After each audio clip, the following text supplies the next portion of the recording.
All right, hey, welcome to Northwest Bourbon, another fantastic episode of Distiller's Perspective. And we are honored to have Ernie from James Bay Distillers here with us today. Hold on, I got an echo going. And we are honored to have Ernie from James. My bad. All right, so Ernie, go ahead and introduce yourself. I'm gonna start pouring some of your glass, and before we start talking about it, why don't you tell us a little bit about yourself, like mainly how did you get into distilling? We got sucked into distilling, for lack of a better term, in 2013. My wife and I started watching that crazy moonshiner show, and honestly, that was our entree to the comedy, which is the Moonshiners. Because after 2 or 3 episodes, you realize that naturally it's a comedy, because the History Channel is not going to be part of a felony. And then once you realize it's a comedy, it becomes even more fun. We started going to other distilleries. In the end, we ended up visiting over 100 distilleries, working in 2 or 3 of those in the US and in Canada, and realized that we could do what we saw other people doing. So a year later, we formed a business plan. We looked at Alberta as a destination. We looked at British Columbia and ended up moving to BC because we felt that the distilling industry in Canada at the time was 5 to 8 years behind the US, sort of similar to the way that the Canadians were a bit slow in picking up the craft beer enterprise. Okay. So we found that we had great support in BC from the province, great support from the mayor. We just felt it was much better to pivot, come back to Everett. And while we think it's important to be smart and make those decisions, we think also it's equally important to be lucky. So here we are with 3,000 square feet of flat open floors, bright lights and sprinklers every 110 square feet. So by pivoting, we saved a ton of money. We found a great spot. We are right between the runways at Payne Field and Everett. And we have room to expand here because we're only occupying part of the building, which is managed by Payne Field. That's awesome. It's a long meandering trail, but now we have 5 whiskeys, 5 gins, 3 vodkas, and what we call a Fino Quieto, which is an Italian spirit. So, Fino Quieto. Yeah. So all in all, we have 14 spirits, 7 of which are rated 92 points and above. We have a whiskey of the year, and we have our vodka. Our lead vodka is rated one of the top 9. So we've had some great experience and success in a variety of spirits. But let's talk about the whiskeys. I see that you have 2 that are tasteable. Okay. So before we get into that, any of you guys that watched Distiller's Perspective before, if you're watching this later on, like while it's not live, in the comments, I'll have the conversation navigation. If you don't have the time available to watch the whole thing, if you want to skip ahead to different parts of the conversation, I'll put the kind of little hyperlinks in there so you can skip around in the conversation and hear what you want to hear.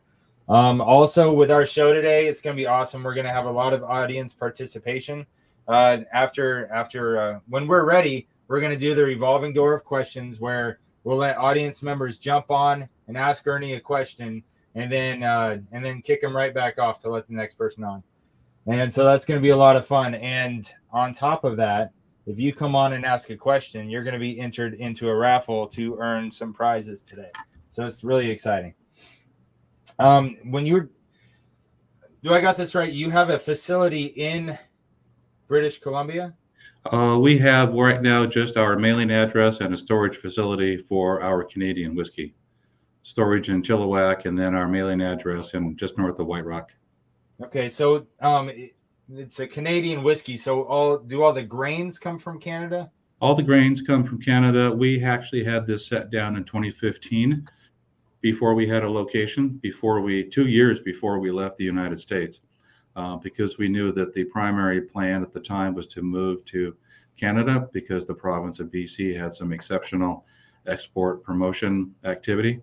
Many of those advantages that we saw in Canada have evaporated in the last 4 or 5 years, which is a super reason to be here. For example, if we had stayed in Vancouver, on Vancouver Island near Victoria. The island was quarantined from the mainland, and the cruise ships that go from Seattle to Victoria and then to Alaska didn't come for 2 years. So for 2 years, 5 million people didn't show up.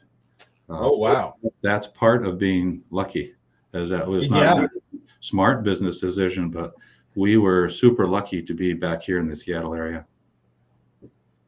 Absolutely. Amen to that. So does it get distilled in Canada, or do the grains just get brought down here and it gets distilled here in Everett?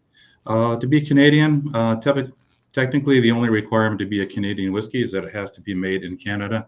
There are many types of Canadian whiskey. The Canadians will tend to mash and distill the individual grains, corn, wheat, barley, or others separately, and then blend those when it's time to craft a whiskey. Ours is 100% corn. So what we wanted was a whiskey that followed the bourbon practice. So we knew we needed at least 51% corn. We have 100% corn. It's then distilled and aged in 53-gallon new Canadian oak barrels with a medium char for 3 years. It ages in Canada as well? Yes, it ages in Canada, and then it comes to us here in totes because it cannot continue to age in a barrel once it's left Canadian sovereign territory. Just like the Scotch that we have. Right. It's all made in Scotland, but we do our blending of different Highland and Speyside whiskeys here. That comes to us in containers which are not oak. Because if they came in an oak container in a barrel, that would technically be considered further aging, and they cannot age outside of Scotland. Huh. So I'm pretty sure you are the first internationally distilling distiller interviewed live on YouTube. Perfect. If not on YouTube in general, at least on this channel. So big kudos to that. I think it's awesome. Thank you. Let's see who's in the chat. We've got Uncle Trey from the Three Drunk Uncles in the chat. William Reynolds is here. Prescription Bourbon. What's up, DMC? Joe's in the house. Mayfield's in the house. What's up, buddy? All right, he dropped your link in the chat so other people can find it. Appreciate you, Joe. Thank you. Oh, you fancy. That's right. Old man Joe's in the house. Jack is in the house. Appreciate it. Ben Demon Hunter. He's up in Canada. I don't remember what province he's in. Legit Canadian whiskey. Oh, so with your gin, your vodka, do you distill that in Everett? Yes. Yeah. All of our gins are made here. Our vodkas are made here. And our Fino Quieto is made here. Oh, yeah. The Fino Quieto is made right here. And we have a bourbon, which is aging in the back.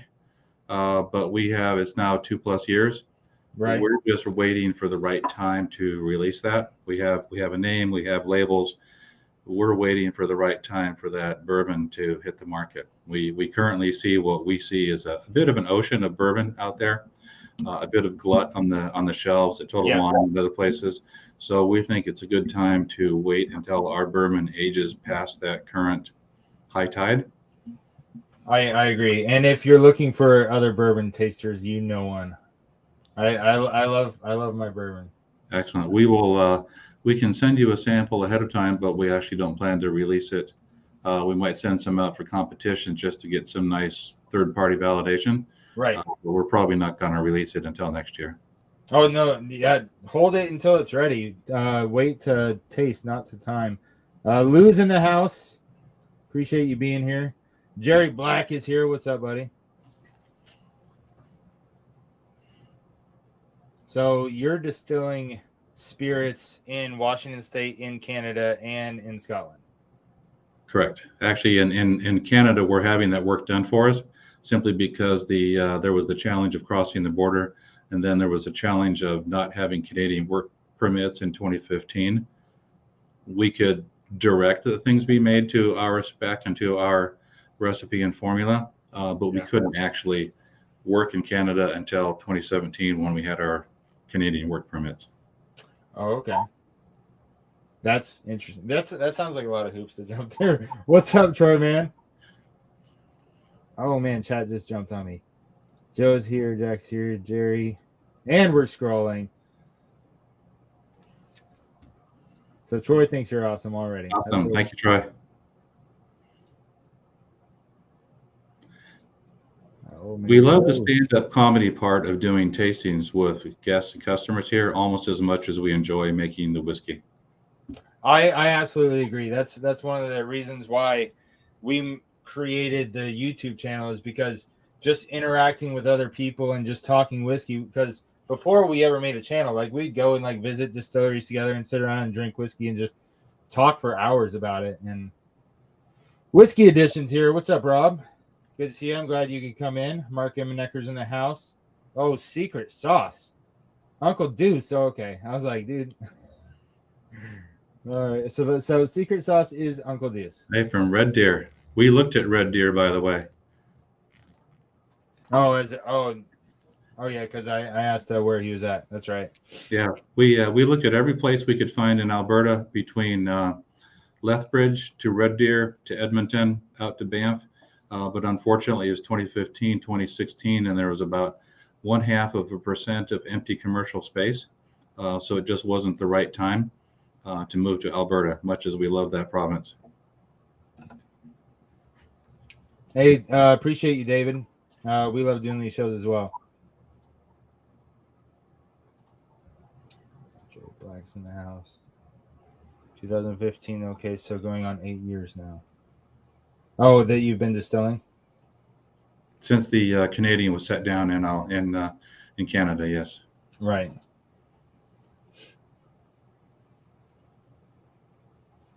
Now, would you be able to transport the Canadian oak barrels if they had not been used for whiskey, if they were still dry or uncharred or something? That they actually, it's just a requirement that it has to be within Canada. So just like you can make bourbon any place in the United States, Right. any place that's American sovereign territory, it could be the basement of an American embassy overseas. We actually sort of concocted a plan to have the Canadian consulate in Seattle lease from us about 100 square feet so we could shove the barrels in there, but Yeah. they didn't want to play. It was good logic though. All right, so yeah, I've got a glass right here of your Galloping Goose Canadian whiskey, and it is finished in bourbon and cognac casks, 88 proof, batch number 5, bottle 41. What can you tell me about this guy? The blue label, what we call the Blue Goose, starts out as the Red Goose. Right. This is the 3-year 100% corn aged distilled in medium char new Canadian oak. The Blue Goose takes that whiskey and puts it into an 11-year seasoned barrel. Those barrels are 4 years bourbon and then 7 years French Martel cognac. So the flavors change, as we say, as sort of our presentation.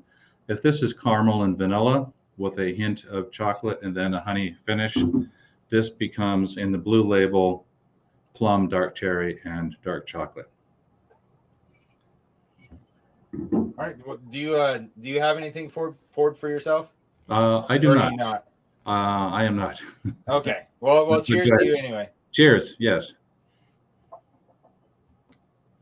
And cheers to all you guys in the chat. Appreciate you being here. Big Vic. Right on, dude. Looking forward to it.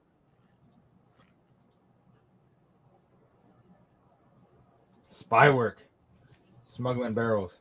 Hey, that'd be a great to have a huge trebuchet and just throw them over the border. You just gotta have something to catch it on the other side.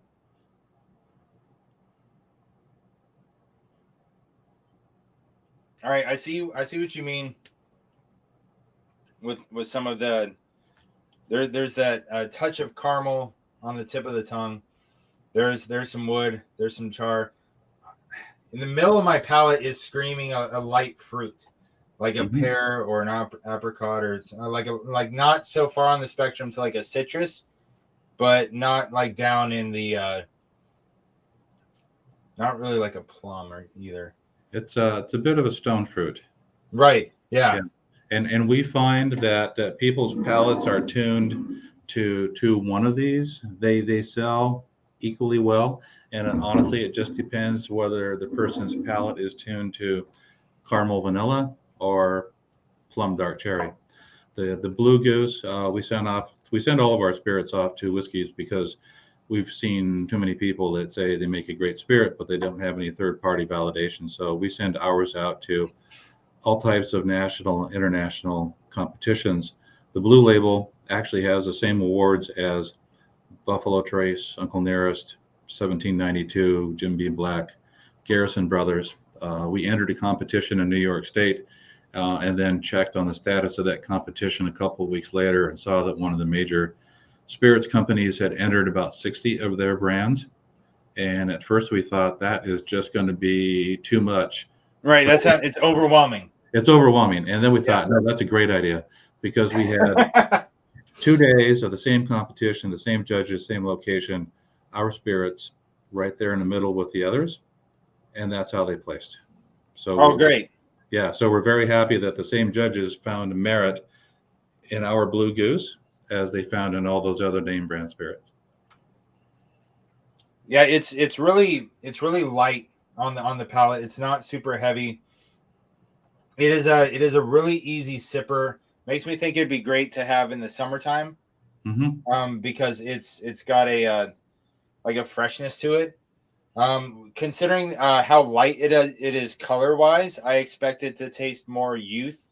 Because I've had a lot of craft distilleries around here, and usually when they're this light in color, there's a lot of like sharp, spiky, like hay notes, and just that scream, "I'm too young, put me back." Right. This is actually a 5-year whiskey. Right. I'm not getting that in this. It tastes well balanced with that light smoothness, almost like how an Irish whiskey would.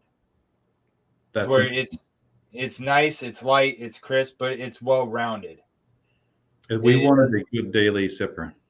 Yeah, it's not spiky.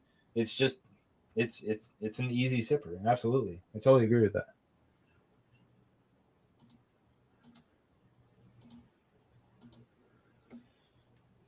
All right, well let's get this going where we can have some people jump on and open up the revolving door of questions. And like I said, if you jump on and ask a question, you are going to be eligible for the raffle towards the end.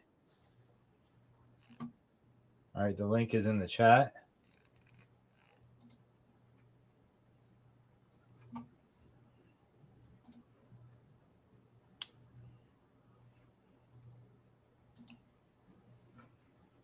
Boom. All right, let's pin it to the top. Pin the message. Now let's see if I can see if I can put a banner. So what do you got working on that you're looking forward to in the future besides the bourbon? We just released a new gin that we call Seattle Dry Gin. The Seattle Dry Gin? Seattle Dry Gin. Nice. Because, as you know, it's never dry in Seattle. Right. And we wanted, and see if I have we released it 4 days ago.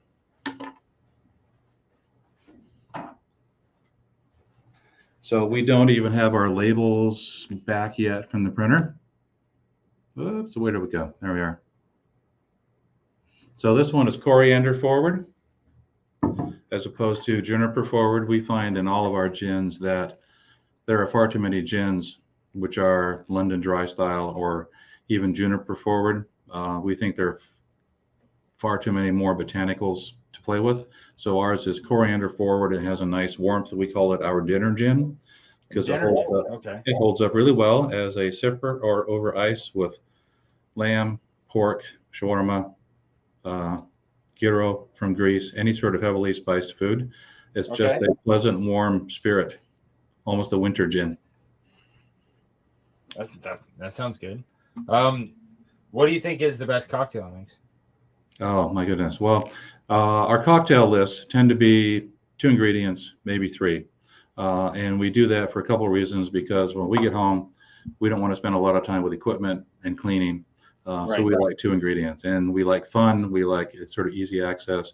So honestly, some of our routine cocktails are the old fashioned or a gin fashioned with our barrel aged gin, 31 months in one of those Cognac casks.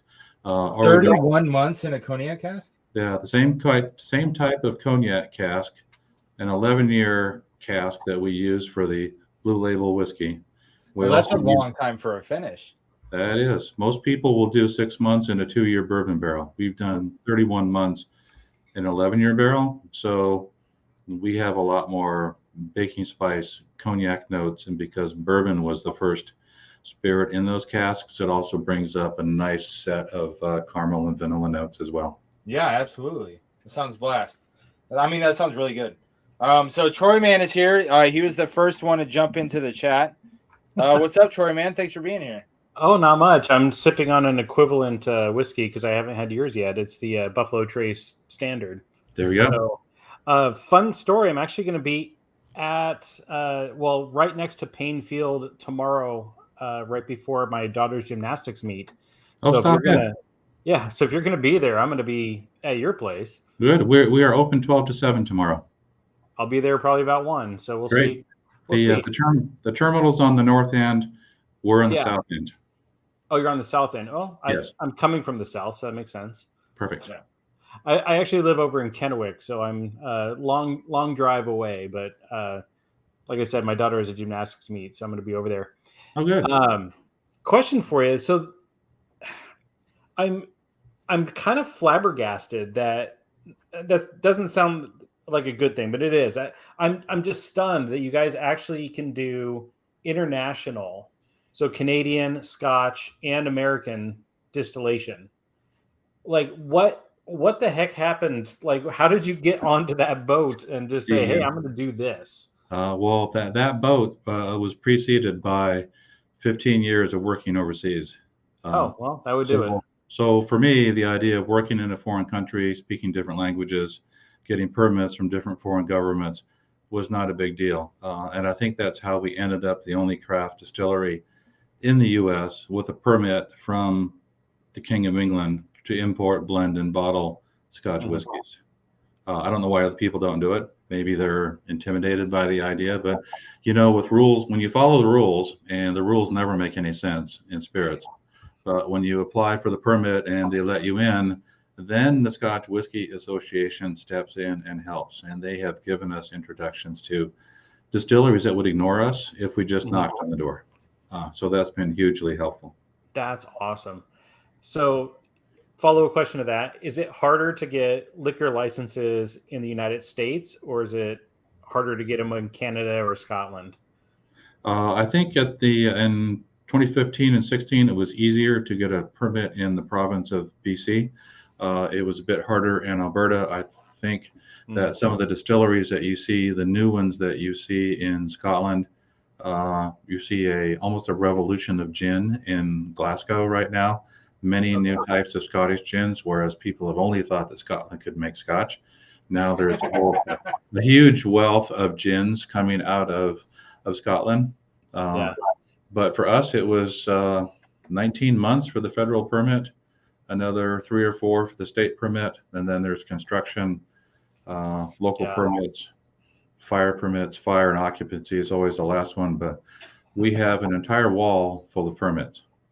Everybody and their dog has the opportunity to ask us to get a permit from them to do something. Like most distilleries, we have an FDA permit. Because whiskey's a food, so we have an FDA permit. Right. Crazy. Yeah. And then you said you're making a bourbon. Yes. Where are you aging that at? Right here, about 25 feet away.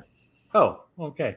I was going to ask that. Is like, if I'm going to be there tomorrow, I want to see some barrels. So. Yes. We're aging that here, so we're not quite at sea level. We're about 400 feet above Puget Sound, but we're still very maritime. We're not going to see the wide fluctuation in temperature that you might see in Eastern Washington. For now, we're happy to populate our barrel room here with our barrels.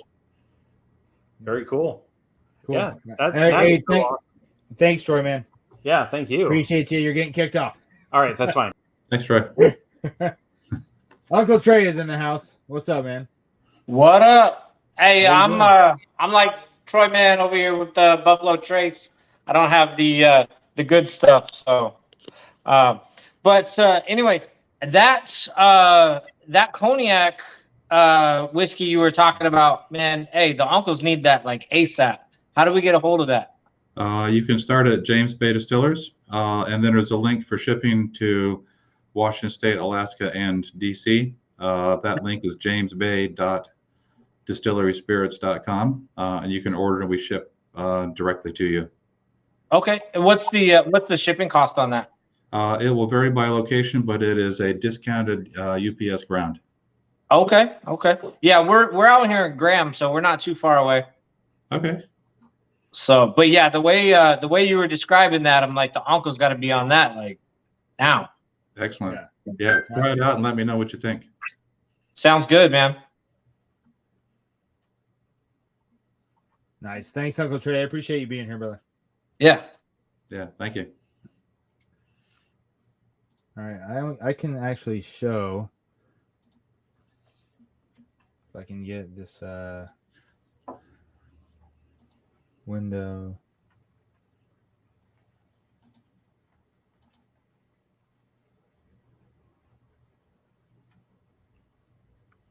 All right, so can you see that okay? Yes, yeah, that looks good to me. All right, so if you go to their website, this is what you're going to see. And he told you the link that you can go to go to it. But if you go to online sales, you can also find the bottles here. Like this is the bourbon and cognac finished whiskey. And you can find that right here and add it to cart, put in your info, and you'll be able to get that sent straight to you. And we actually ship same day or next day, depending on when the order comes in. Oh yeah, when I ordered that one, it like shipped the next day, and I was pleasantly surprised by that. All right, and we've got Steven in the house. What's up, man? What's going on, man? Not much. How you doing? Thanks for being here. Yeah, man. So I don't have a drink because I gotta get up early, but I did have some pours earlier. I got I don't know if you guys have heard of Flavier, but I got a craft whiskey tasting box, and it was Koval single barrel, few bourbon, and then there was Journeyman. I can't remember which Journeyman, but it's like their base offering. Okay. I don't know if you've heard of them, but they're kind of making waves out of Michigan. I really want to try their corsets and whips or whatever it is, but man, that few bourbon is just, it is disgusting. Yeah, like, I did not like that at all. I didn't like the Koval either. The Koval was not, the bourbon was not bad. It reminded me of something else, but I didn't really know. I couldn't pin it down, but yeah, it's not great. The Journeyman was pretty good. The few though, I like their rye, but their bourbon is just not good. It was so like you could really taste a lot of their rye, and then it had like a bitter finish. It was not good. I will just jump in and say that both Few and Koval were part of our original inspiration, and the great folks at Few were informal mentors to us, answering questions before we even got started. Oh, wow. And I'm happy to report that at least one of our gins has scored consistently higher than gins from Few and Koval. Well, so I've actually wanted to try their barrel aged gin for a while, and like I said, I got nothing but good things to say about their rye. But I can be a bourbon snob, so I get that. But like your boy just on here saying, Buffalo Trace is the good stuff. I mean, it's not the top of the Buffalo Trace line, but that's some good stuff. Oh, but yeah. I'm a little late to the party, but I was on your page earlier just because I had never heard of you guys until today. But I'm very interested in being from Washington. I'm very interested in the craft distilleries around here, and I've tried a lot of them. I would think, but I'm kind of curious. I didn't notice. I'm more of a similar to Mark, right? I'm a bit of a proof hound, so I'm wondering if you've got anything in terms of like with your bourbon. I'm wondering if you're doing any cask strength stuff, and again, I wasn't here, so I just looked on your page and saw that the Galloping Goose is a Canadian whiskey. Could you explain a little bit of that, and then let me know if there's ever going to be a cask strength offering?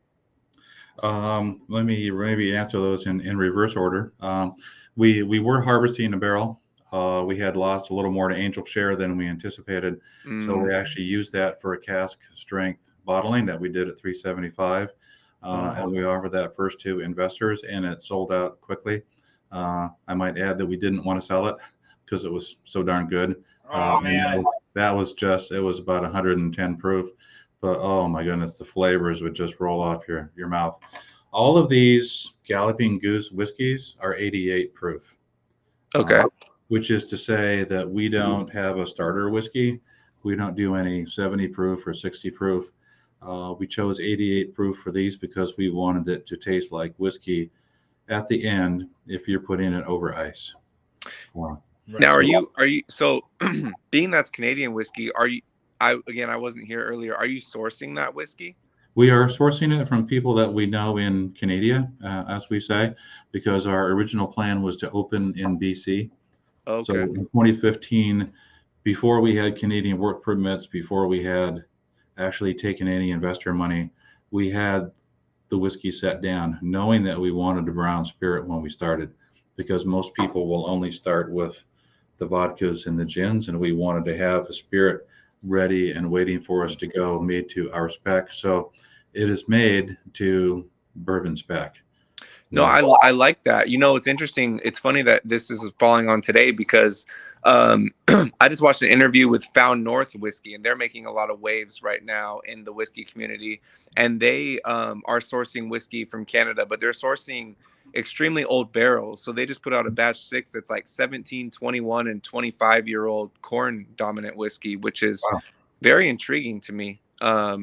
Because I don't really have a problem with Canadian whiskey. I think the problem with most of it for me is it's all like 80 proof and below, right? Like your Pendletons and things like that. So what's your mash bill on your bourbon, and when is that due out?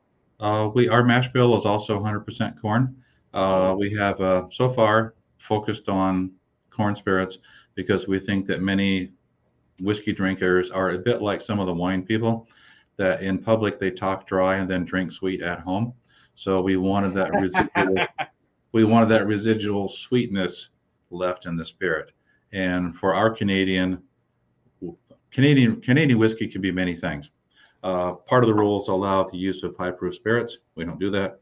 It allows the use of caramel coloring. We don't do that. Caramel flavoring. We don't do that. We just have a corn whiskey, 3 years aged. I love that. That's awesome. I feel like there's not enough corn dominant, like real high corn mash on the market. But did the guy before say you're distilling a bourbon right now, like you're aging a bourbon right now? That is correct. Yeah. And the mash on that is 100% corn? That is correct. Oh wow, that's same principle. Right? I really want to get a hold of that. When is that due out? Probably in a year or so. We see that there's a bit of a glut or an ocean of bourbon on the market right now. The shelf space at Total Wine, for example, has increased dramatically in bourbons. So from good quality to better to best, we think probably for us the time to enter that market space is going to be after that tide has subsided a little bit, rather than enter a crowded market. Yeah, and I'm a big believer in age it as long as it needs to be aged. Obviously, you've got other products flowing, right? I mean, make sure that it's right. So that's awesome, man. Well, thanks for your time. Thanks for answering the questions. Yeah, nice to meet you. And if you're ever in this area in Everett, stop by. I definitely want to come up there and check you out. So I will take you up on that. Awesome. Thanks for having me on, Mark. Hey, good to see you again, Steven. I'm sure I'll be chatting with you soon, buddy. See you soon, man. Later. All right, later. Take care. Hey, I've got a kind of a question on that because your facility in Canada is where you age the barrels, right? The barrels are just sitting there, right? But it doesn't get distilled there. It gets distilled by somebody else? It's distilled by somebody else in Canada, but we're working with people that we know. So we have the chance to control the mash bill. Gotcha. Okay. I was like, why? I was confused. I was like, if it's your stuff, why are you saying it's sourced? That was my confusion on that part. Yeah, it's sourced meaning that we have other labor. That for part of the reason is economics. Is that way we don't have to pay all the employee fees. It's like two distilleries can operate out of the same facility under TTB rules. Share what's the word for co-location in this space? They just can't both be there at the same time. So we're using other people as employees and other people are doing the work for us, but we can control what we get. Okay, so gotcha. It's still pretty much your product, but the legal loopholes. Correct. Sort of. Okay. All right. Sean is in the house. What's up, buddy? Good evening, gentlemen. Hey, Sean. How you doing, buddy? Pretty good. Just sipping on. Somebody brought up bougie drinking. Well, I'm all about being bougie. Oh my goodness gracious! That's that Parker's Heritage heavy show. So, sir, I got a couple questions for you. Fire away. Well, you might have answered them already. Where do you get your cognac cask from? What kind of cognac cask are you aging in? They are French Martel cognac casks. And having done taste testing with multiple bottles of Martel cognac, if you go to Total Wine, it's behind the glass, the one with the blue, white, and gold label. Okay. So, And okay, second question: what is your favorite cognac that you do?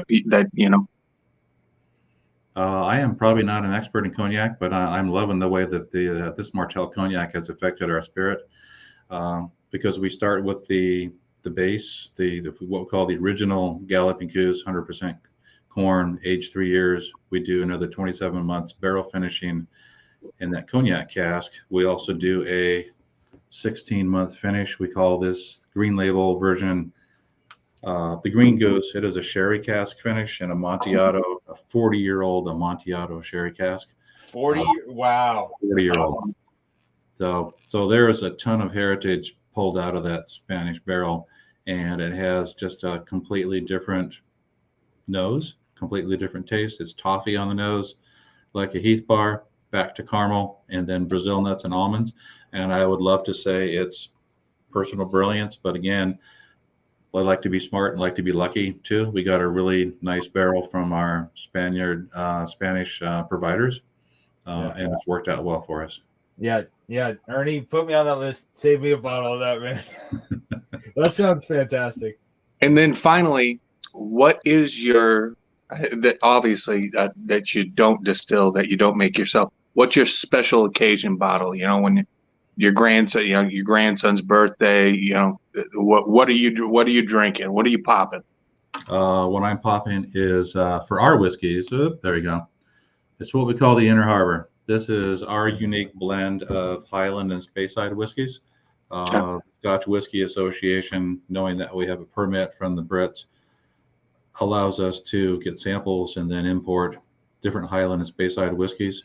So this has notes of pear, butterscotch, and salted caramel with a light peat note throughout. So this one's bottled to 80 proof.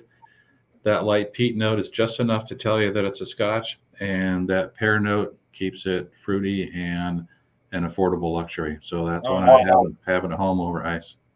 Right on.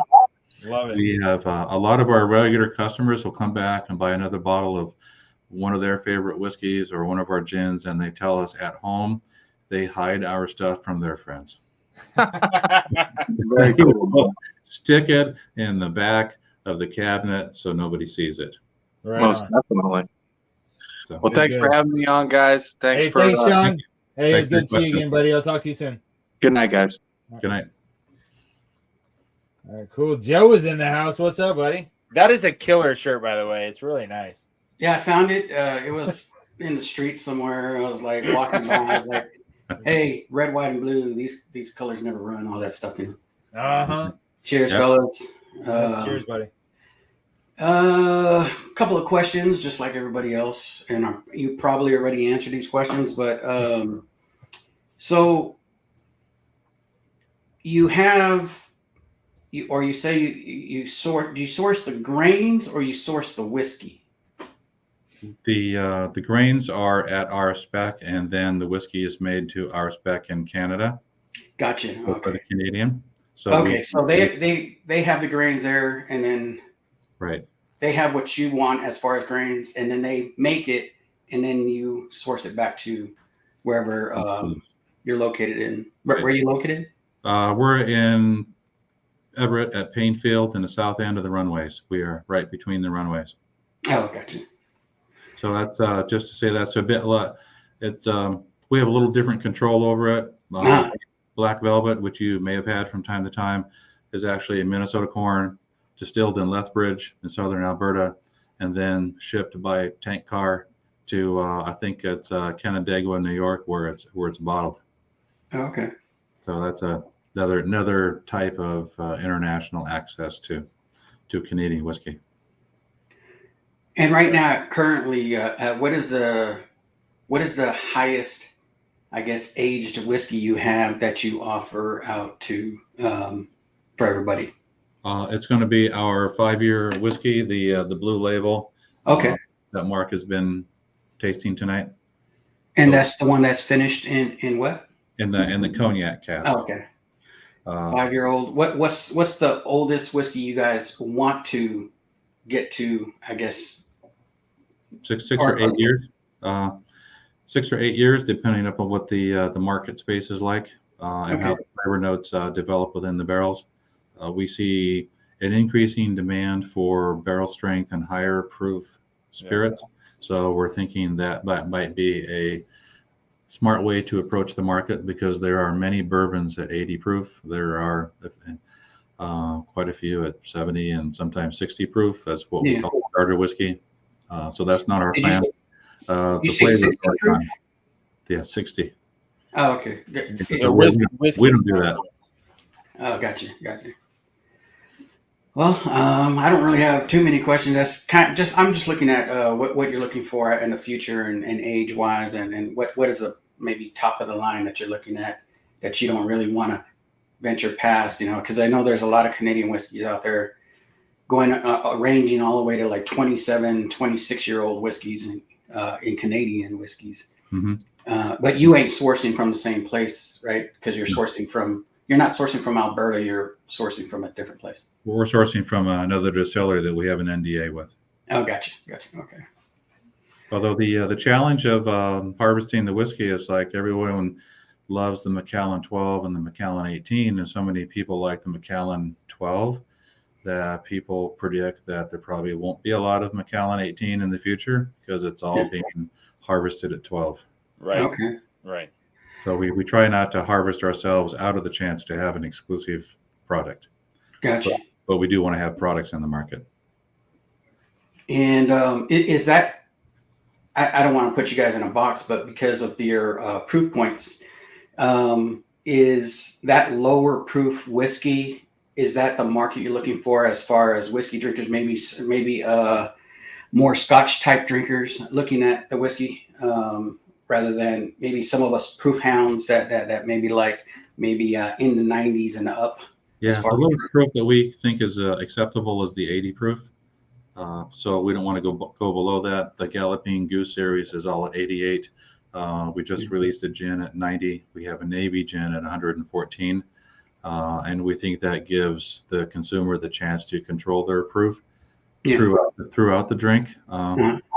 And we think that's a more reasonable approach. We just don't see the value in making a low proof whiskey, because all the flavors that you would see at the top end are already gone, and you're missing all of that complexity.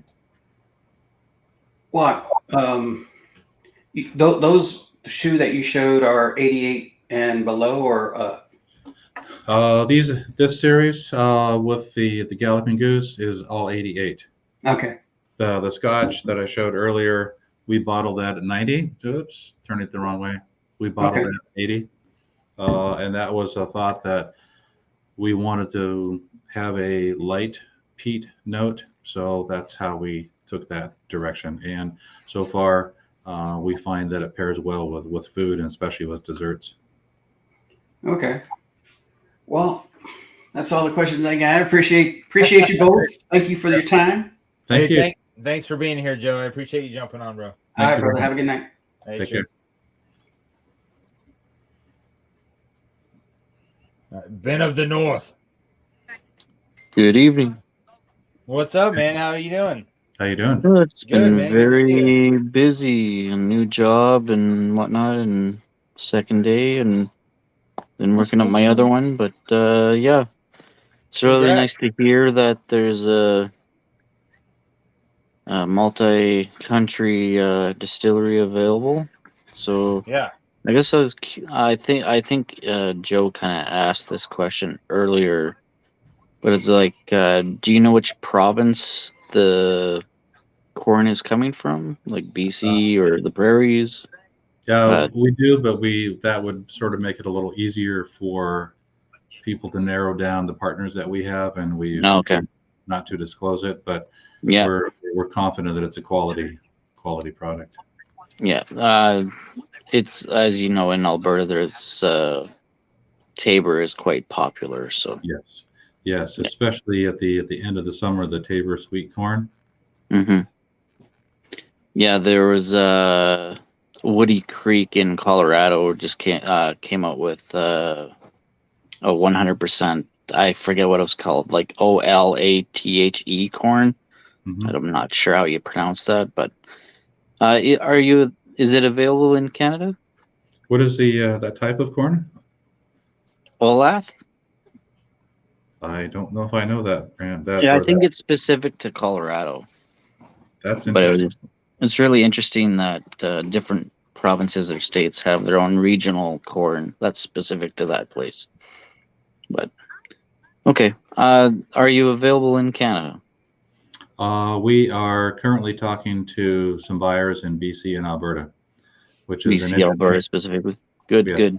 We talked to LCBO in Ontario, if you're familiar with them.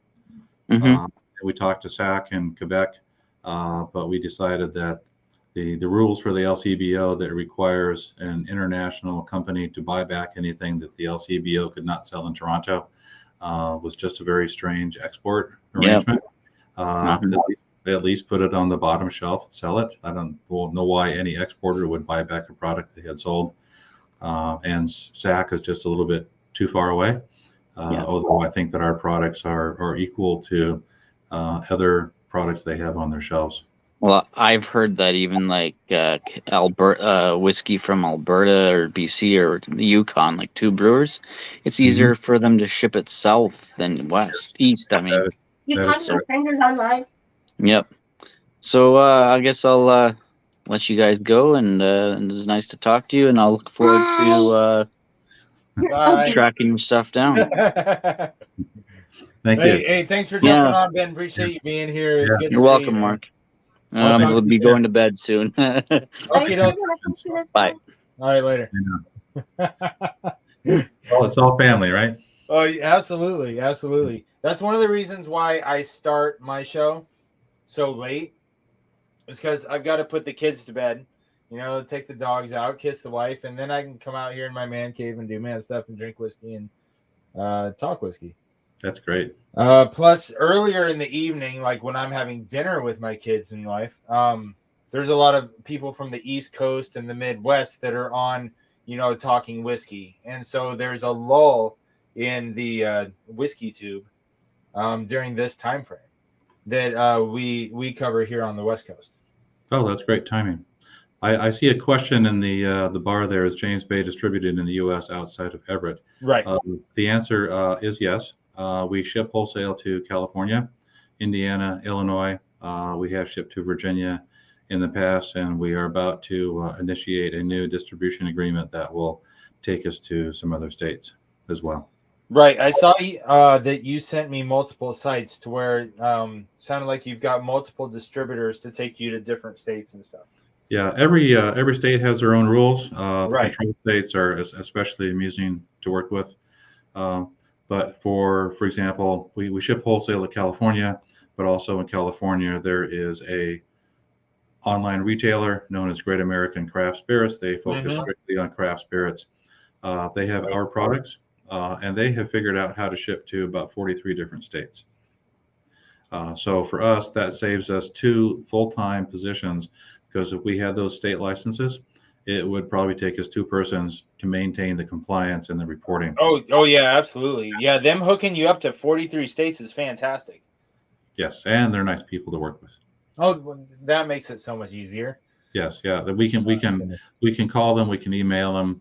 They always get right back to us. Yeah. So Jake, you can send them an email. You can go on their website. If you forget where that is, you can shoot me an email and I'll point you in the right direction, man. Oh, Bourbon is in the house. What's up, Whiskey Uncensored? So Lee is in the house. Lee is a great guy who lives not too far from here. Lee, you there? Yeah, I'm here. Oh, awesome. Thanks for being here, man. What's up? Yeah. My question is, I work at a retail setting grocery store, liquor store. Right. Do you have a distribution company that you use so someone like me could order it into a liquor store?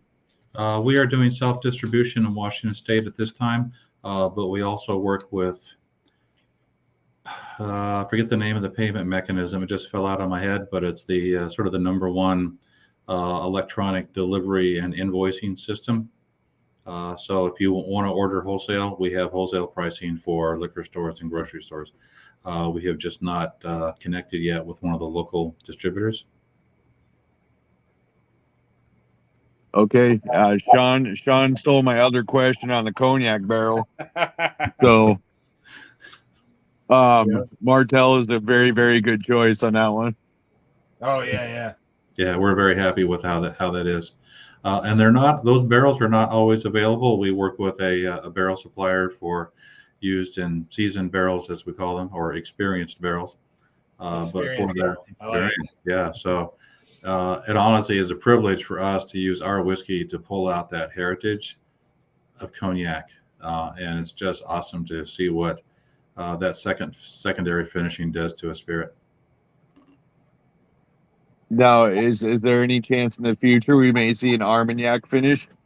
Oh, that would be fun. I love Armagnac. Oh, yeah. We'll be sure to give you credit for that when we do it, because I love Armagnac. Okay. All right. I appreciate your time, guys. Hey, Lee, thanks for being here, man. I'll talk to you soon, buddy. Absolutely. Yeah, we'll see you soon. All right. Sounds good, buddy. All right. Bye. That's a great idea. Oh, heck yeah. Oh, my goodness.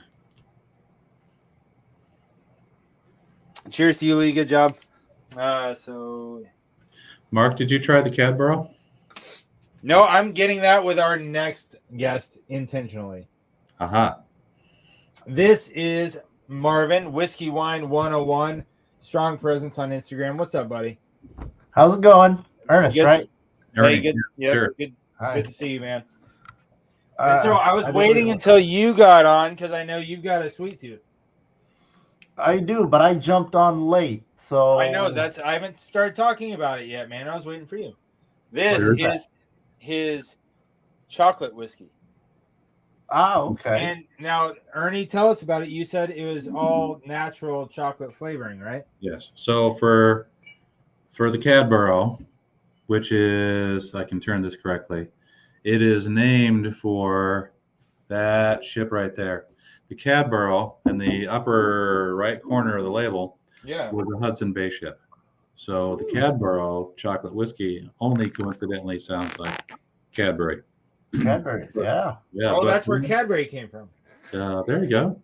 Okay. For that, we take our 3-year Canadian bourbon formula, and then we use an organic dark chocolate from Ecuador. And that chocolate is organic, sustainable, renewable. We can go to the farm and field where the cacao came from. And for that, we just do an infusion and let that chocolate sit in the whiskey. And then we filter it out at a 0.5 micron. So it's Stella whiskey. The intent is to amplify the dark chocolate note that we see already in the whiskey that came from the original cask. So I've got a different question, but question on that now. So are you using like chocolate, the chocolate liquor or chocolate cocoa nibs? Processed nibs. So it's a bit of a cacao slurry. Okay. Just enough of a slurry to make it fluid. Okay. And you said you filter it through the chocolate? Actually, we dump this chocolate slurry into the whiskey, and then for a period of time we stir it around so the spirit sucks out the flavor from the cocoa, from the cacao, and then we filter out the chocolate pieces, or what's left of the ground chocolate. Okay. At a 0.5 micron. So in every bottle, you might see a little bit of cocoa dust on the bottom. And that's on the website now? It is on our website, yes. You can find this one at Total Wine. Oh, really? Yes. Yeah, that's where I got this one. Oh, okay. Yeah. So I will say that I have tried James Bay, I believe 2 years ago at the 2021 Seattle World Whiskey Day. Oh, nice. Yes. Right. But as all things go in life, I forgot about it. So I apologize. So thank you. This is actually pretty cool because now you brought back, you know, a bourbon into my head. Excellent. I heard you guys talking about Martell. Right. Yeah. I don't have your product, so I figured I'd at least sip on Martell. What was in Martell? I barely, like I said, I jumped in kind of late. So we take the red label Galloping Goose, 100%, Okay. 100% corn mash bill, and then for the blue label, that has now spent, actually this current release is 36 months in an 11-year French Martell cognac cask, and that cask technically held bourbon for 4 years, and then it went to France and held French Martell cognac. And I think if I saw your bottle correctly, that is the cognac that was in our casks. Yes, the blue, white, and gold label. Okay, yeah. The one that's also getting have glass wine. Yes. And then I've got the cordon bleu one. Nice. The main I don't have very much because I go to bed early now. I'm an old man. 8:30 is the new midnight. And last time I did this, hey Joe, how's it going? Last time I did this with Joe and Mark, it ended horribly for me. I think that was last week. Oh gosh. No, we had a great time, man. It was fun. There was lots of laughing and cookies and yes. So my question for you, actually, because I was just perusing your Instagram before I jumped on, is I'm not much of a gin guy. Oh my goodness. But your Oobay gin, the berry and Oobay flavored gin, that piqued my interest. I don't see it on your website. I see it in your hand. It's here. I see it in your hand. Yes. Is that distillery or? Say again, please. Is that at your tasting room? Yes, it's at the tasting room. We just recently won a gold medal in San Diego. Okay. 90-point gold medal from the Critics Challenge in San Diego, and I was very happy to see that the ever popular and heavily advertised High Clare gin from the UK took silver. So anytime we do better than the Brits on gin, we're very happy. So again, not huge on gin, but every now and then. So is yours like a London, or is it more like? We favor Northwest-esque we favor a light juniper note. So the berry and Oobay, the berries Oobay. This is the only gin on the planet with Oobay. Yeah, no, I've never seen it. And it piqued my interest. Yeah, and you know what, Ernie? Honestly, the way that I heard about you initially is a coworker mentioned that gin to me. That's awesome. Like that's the only place I know where to get it. Blah blah. Blah. I was like, wait, say the name of James Bay. All right, I'm gonna contact him. That's great. So we wanted the fun gin. We wanted the distinctive gin. We already have 5 berries going on. So we use British blueberries, Saskatoons from Canada, June berries from Minnesota, black currants, and Oregon grape from Washington State. And then nice. Oobay. Nice. Oobay is a Pacific Island tuber, so Indonesia, Japan, the Philippines especially, tastes like vanilla and pistachio. So you see all the berries up front, and then a vanilla pistachio finish. So I dabble mostly in bourbons, a little bit in rum, very few in cognac, very few in gin, but I'm definitely super interested in that one. And can that one ship? I don't remember if you mentioned that earlier. Well, if Troy Man goes by there tomorrow, he can pick us up a bottle, Marvin. I'm just saying. Yeah, he can. So this is what we call our gateway gin.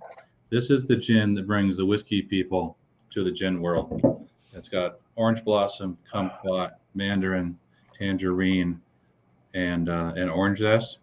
Very high citrus. Makes a great gin mule with ginger ale and lime. But the crazy cocktail that we like to make is 2 ounces of our summer gin over ice, add orange soda and light cream, and that tastes like a creamsicle. That is just fun, simple, easy to make, takes you back to your childhood.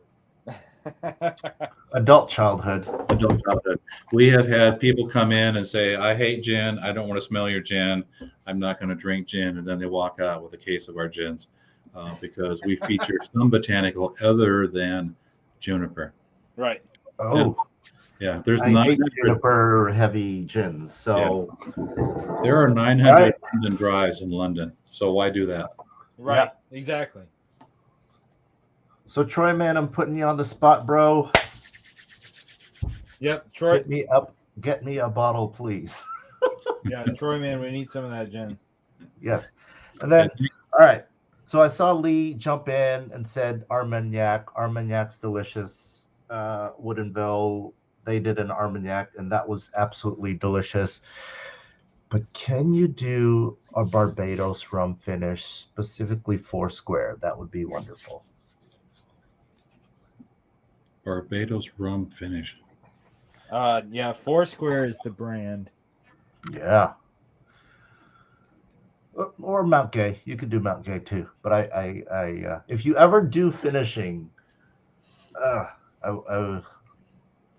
Barbados rum, at least for me, would hit pretty good.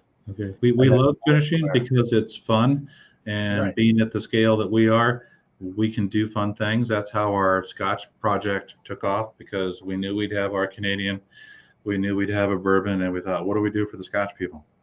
So we figured out how to get the permit, and well, now we have a Scotch whiskey. Our 3-year Scotch whiskey in Tokyo took the same award as the 18-year Johnny Walker. Oh, nice. Oh, nice. They were like, take that, Scotland. Oh, yeah. Congrats. Yeah, that's awesome. And it's just us, mostly me and my wife, making the flavor choices, and part of our informal tasting panel helping us, guide our way through this. And we came up with a combination that just resonated with people. And now we're seeing solid response. It was started out just for fun. Now it's developed legs of its own. That's fantastic. Last comment, and then I'm going to jump off. Yeah. So if it is you and your wife, most likely your wife, I tasted from your wife if she was there with you, because I remember it was a lady that poured me some samples at that 2021 Seattle World Whiskey Day. That was most likely my wife, yes. Well, that was it. I enjoyed the experience from what I remember. It was a very intense and hot drinking day. Oh my goodness. Yes, it was. But I do remember meeting you guys there. But as all things go, I've everything jumps to the back of my head. So great reintroducing the brand to me, Troy. If you can get that the purple label gin. Yes. Yes, we actually call it the purple gin. Yeah, I'll even try that citrus one, because it sounds very tempting, especially the creamsicle version. Yeah. If Troy Man brings us a bottle, then Marvin and I will split it. It'll be fun. The creamsicle version is, as we say, unreasonably tasty. Okay, I love unreasonable. All right, I appreciate it. Thank you, Ernie. Nice re-meeting you. Or have a good one. Hey, it's good to see you, Marvin. I'll talk to you soon, buddy. Good night, Mark. Night. Having fun, Ernie? I'm having a great time. I love meeting people. Is the stand-up comedy of life. Yeah, absolutely. And every bottle has history, both real and imagined. Mm-hmm. That was good. I liked it. All right, we got Rob from Whiskey Edition. What's up, buddy?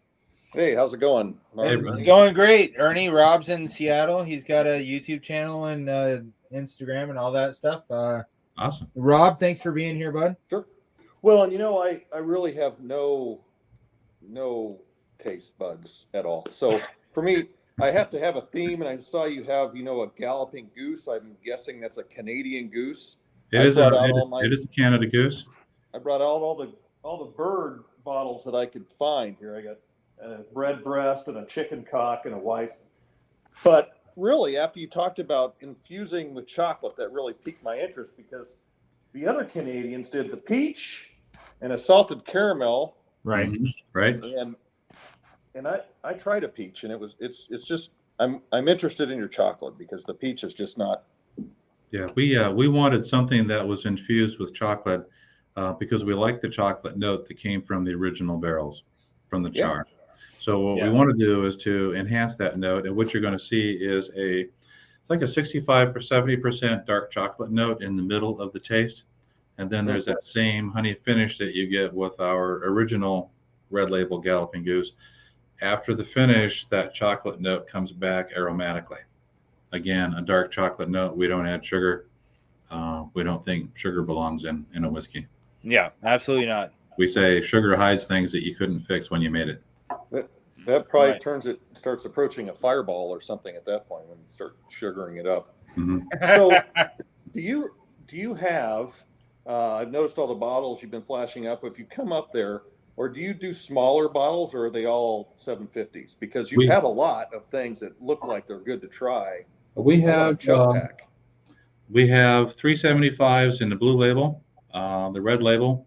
Then we use that same dark chocolate for a dark chocolate and hazelnut infused vodka that we call Choco Haze. Recently took a gold medal. That tastes like liquid Nutella, said the judges. Oh, Liquid Nutella. Liquid Nutella. Pair that with your morning coffee and your bagel with Nutella on it. And then we have a black cherry and habanero vodka. That's also in a 375. Oh, nice. So this one, because we like dad jokes and funny names, oops, there we go. We call that Cherubinero. Oh, Cherubinero. Cherubinero. So the Scovilles on this, habaneros, as you know, can be pretty hot. They can go to 300,000 Scovilles. This is only 30. So it's just a freckle of heat at the finish, mostly in the back of your tongue. That's a 30 on the Scoville chart, huh? So pair that with your next cherry pie, with Tillamook's black cherry swirl ice cream, Dr. Pepper, or just serve it neat over ice. Thanks, bud. Yeah. Well, that all sounds, really interesting, and I hope to make it up to the tasting room one of these days. I'm somewhat familiar with that area of town, and so should be good to find. Yeah, it'd be great to see you here. Yeah. Well, thanks, Mark. I don't want to. No, I appreciate you coming on, man. I hope you get a chance to go up there and see Ernie and get to try some of his stuff.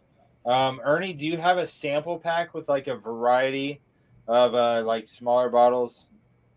The only 4 375s that we have are the red and blue label whiskeys, the Cherubinero, the cherry habanero vodka, and then that chocolate hazelnut vodka.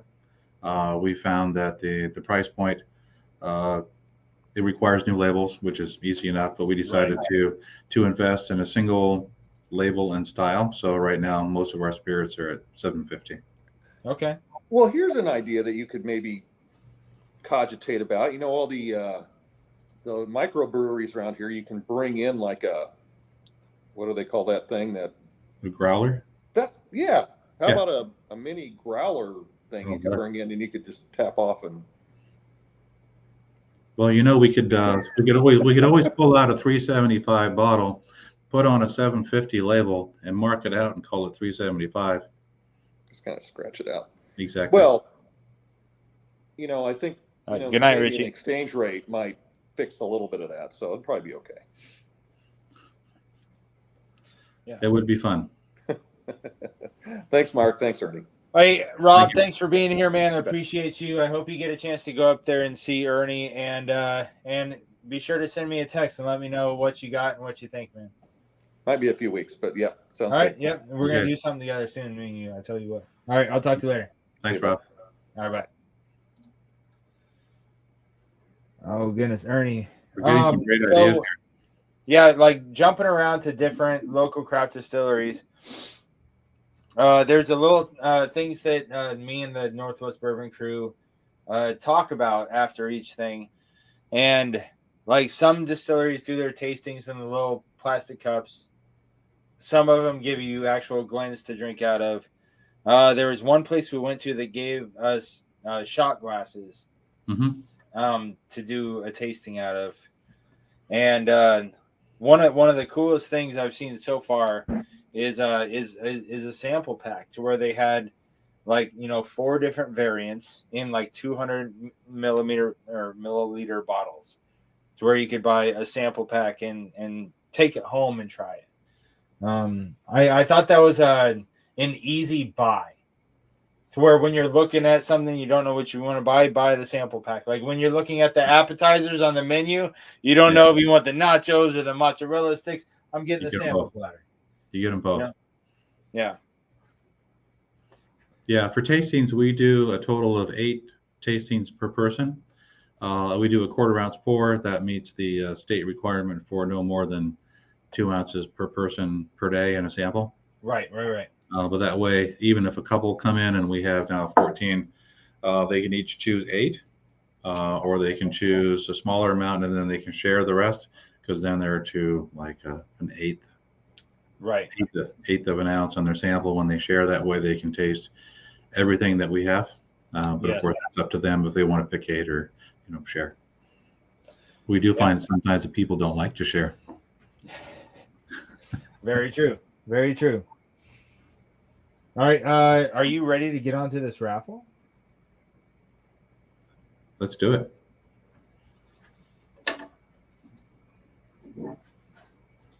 Let's see here. Why can't I see?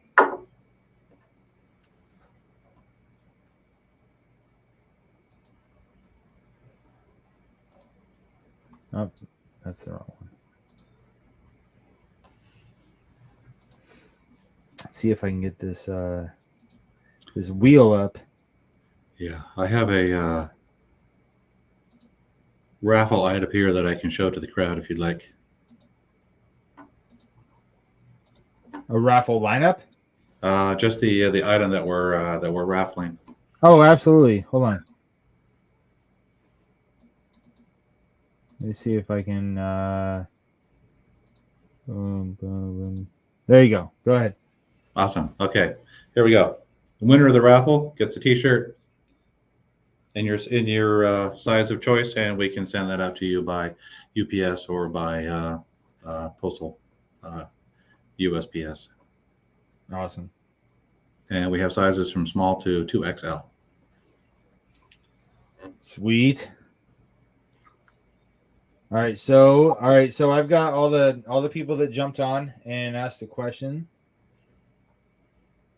I've got Troy Man, Uncle Trey, Steven, Sean, Indpndt Joe. Oh, I'm on the wrong thing. Ben of the North, Bourbon Baller Lee, Whiskey Wine 101, Marvin, and Whiskey Edition Rob. All right, so in the running to get a T-shirt,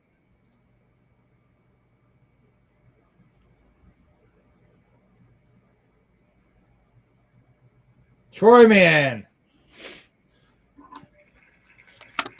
Yay. Yay, congratulations, Troy.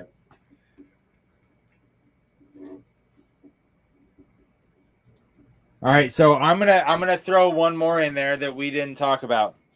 I've got 1 ounce sample bottles.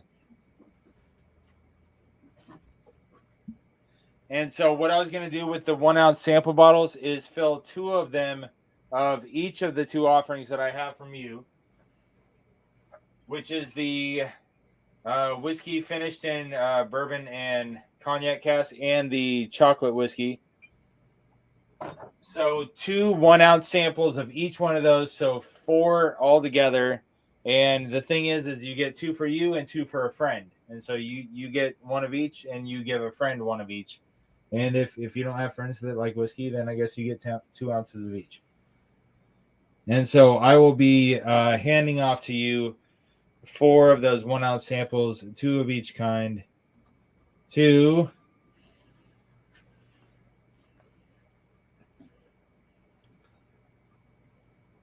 the Bourbon Baller Lee. All right, so Lee, next time I come up to your store and see you, man, I'm going to have those samples in hand. Good stuff. Awesome. All right, so Ernie, we had ours. Hold on, let me get rid of this screen here.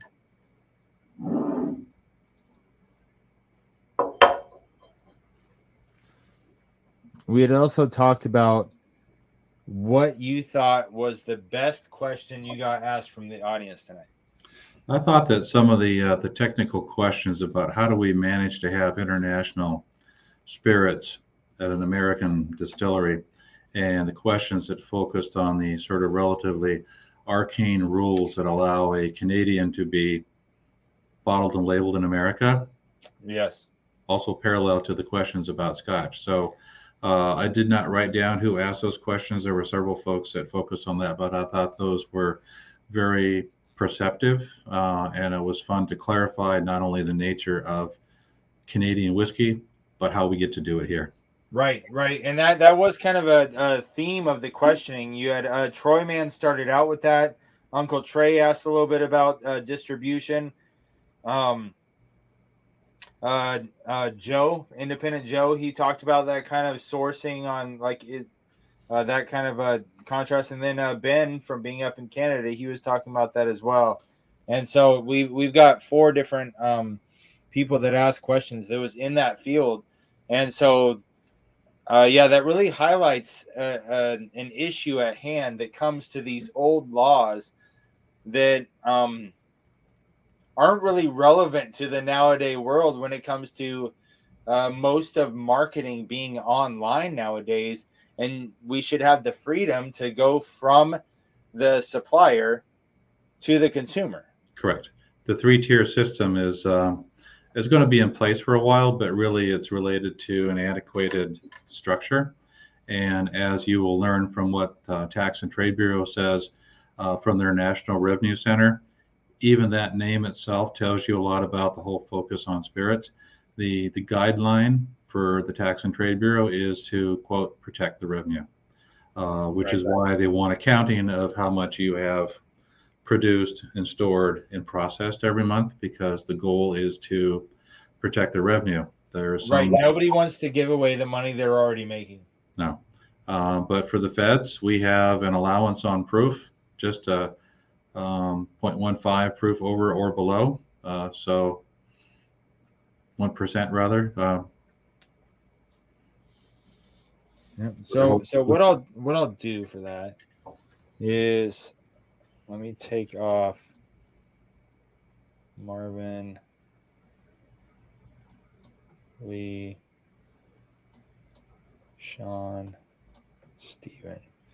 All right. So these are the 4 that asked about that specific category. How do you feel about spinning that?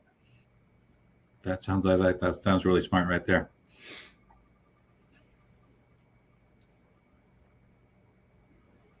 Indpndt Joe. Excellent. And see if I can show the glass here. A little hard to see because it's clear, but it's got the company logo. It's got the float plane. As we say, you fill that up to the bottom of the floats on a float plane, and that is a perfect landing every time. It's a perfect landing. I love it. I love it. It's a perfect landing if you get up to that line.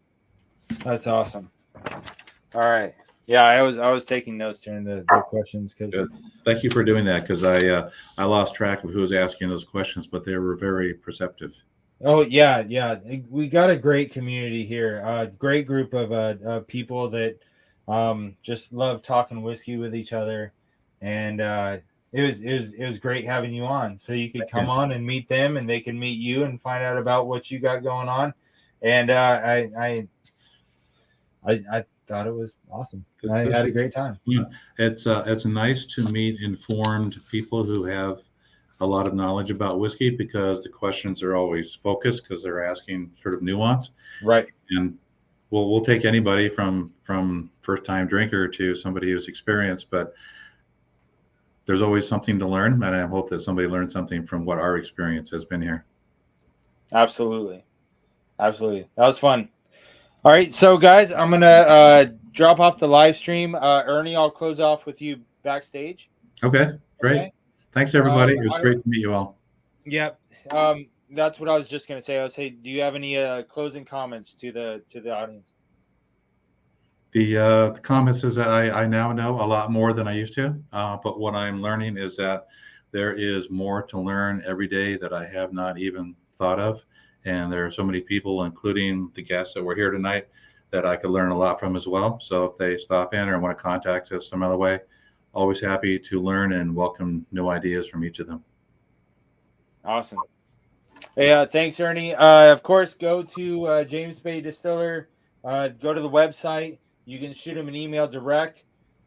If you were the winner of the shirt or the glass, you need to email him so you can give him your contact info so you can get that. And want to tell each and every one of you, appreciate you being here. Ernie, thank you for being here and being our guest on this new season of Distiller's Perspective. It was a lot of fun. And I will see you guys on the next one. Remember, earn, protect, enjoy. Cheers, guys. Good night.